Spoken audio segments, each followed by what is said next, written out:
Hello class! Good morning! Welcome ulit dito sa ating class discussion gamit ang YouTube. So maraming salamat sa mga nanonood na ng ating first 3 videos sa GCV or Good Citizenship Series Part 3 or pwedeng Season 3 na rin natin to, no?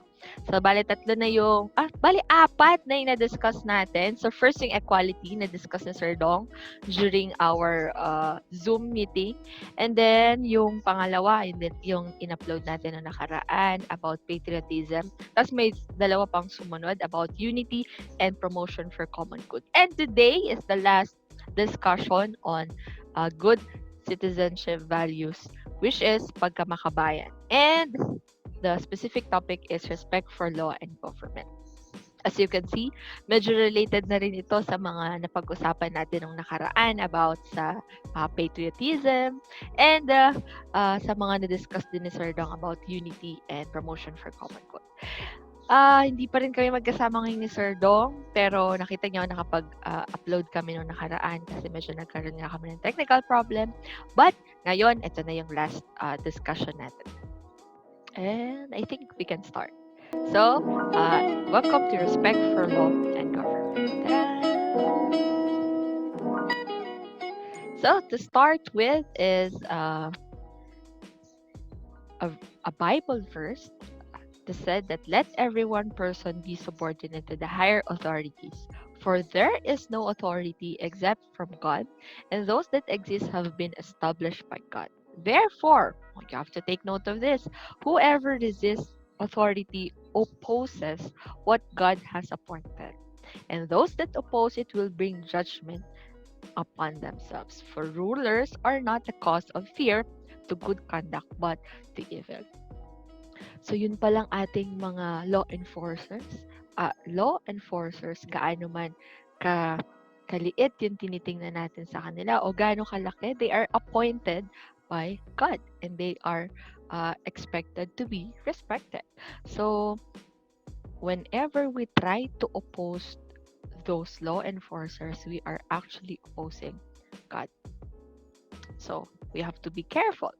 And next, remind that remind them to be under the control of magistrates and authorities, to be obedient, to be open to every good enterprise. So, again, dito sa pangalawang verse natin, nire-remind tayo na kailangan yung idea that we have someone to look after yung ating mga authorities and leaders, and we need to be obedient. We need to follow the rules.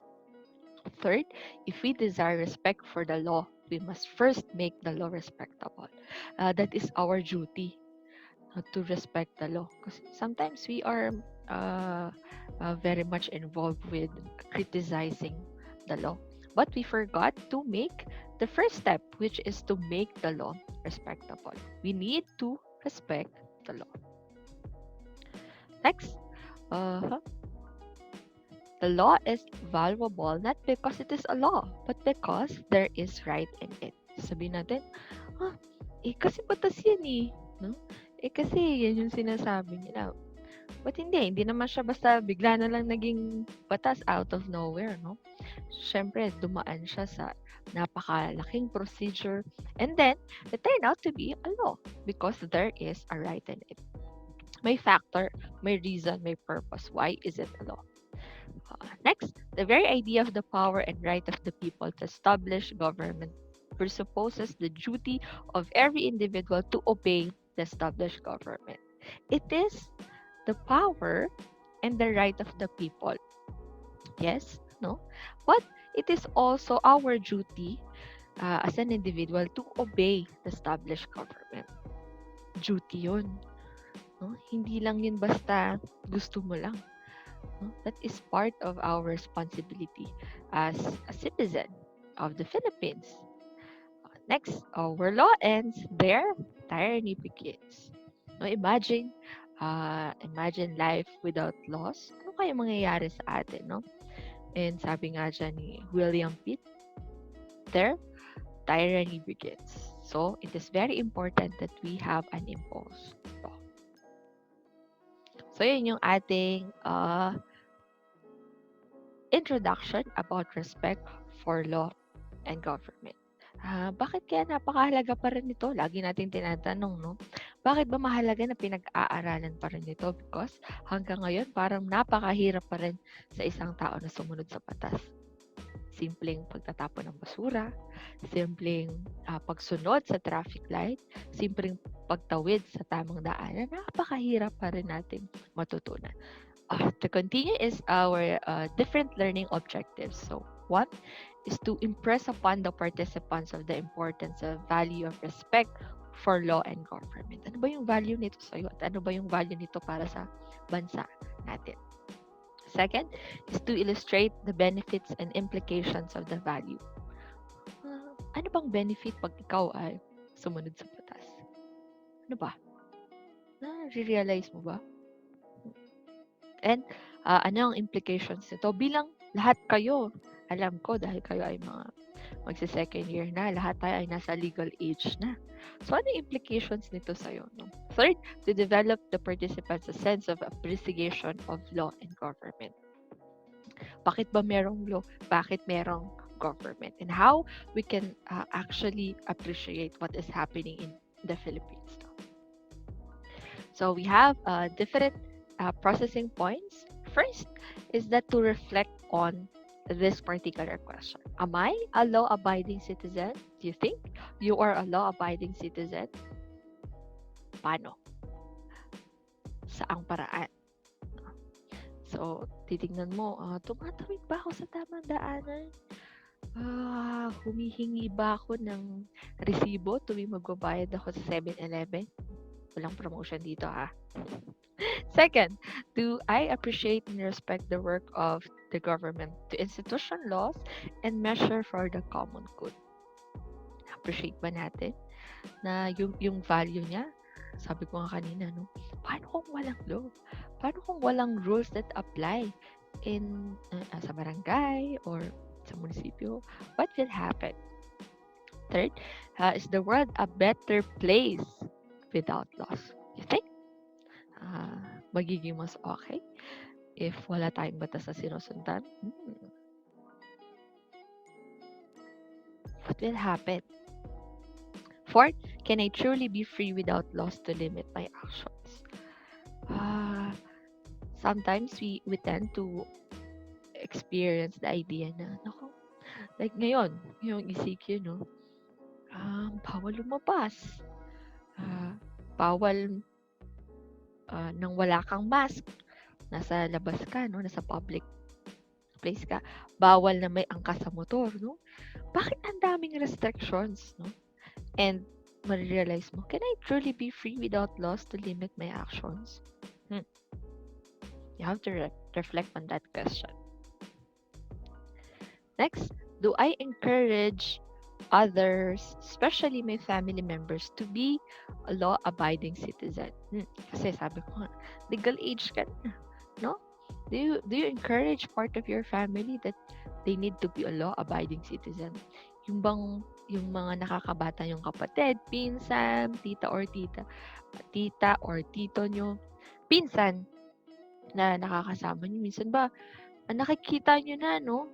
Nasa public place siya, naninigarilyo. Ikaw ba mismo sinasabihan mo ba siya na, uy, bawal dito. O kaya hindi pwede yung ginagawa mo. O kaya magkakasama kayo. And then, doon pa kayo sa baba or tatawid sa hindi tawiran, no? Kaya ikaw ba may naaambag kahit pa paano, no? Yung pagsita lang sa kasama mo or kapamilya mo. Nagagawa mo siya? Napapractice mo? Sixth one, do I continue to respect laws and government despite of my own personal disagreements as to the ways by which some of our leaders conduct the affairs of the government? Sometimes we lose faith, no? Parang, bakit? No? Bakit pa kailangan natin na sundin? Sila nga mismo, hindi nila kaya. At the end of the day, we still need to follow and respect the law. Kahit ikaw mismo sa sarili mo, bakit nila nilagyan dito ng barikada? Bakit dito bawal manigarilyo? Bakit bawal dito magtapon ng basura? Despite of your own personal disagreements, still, you need to follow the law. The law is the law. Last one is that am I consistent in my sense of respect for the law and government, regardless of who sits at the helm of the government? I think during the topic on patriotism na discuss natin noon na kasi baka dahil yan yung presidente ngayon, then you are following him. O kaya, hindi na siya yung presidente gusto ko. O, hindi naman yan yung binoto ko, no? So, sabi dyan, kahit sino ang nandiyan, kahit sino yung leader na namamahala sa atin, o yung nagpapatakbo ng ating government still, we need to respect the law and government. Hindi yan basta lang sinulat, hindi yan basta lang ginawa, inisip. Yan ay pinag-isipan because that is the right thing to do. And we need to follow that. And remember, when we try to oppose the people, the enforcers, we are actually opposing God. Kasi siya yung nag-appoint sa kanila. There is always a purpose, di ba? Bakit sila yung nandiyan? So, I think that's it, no?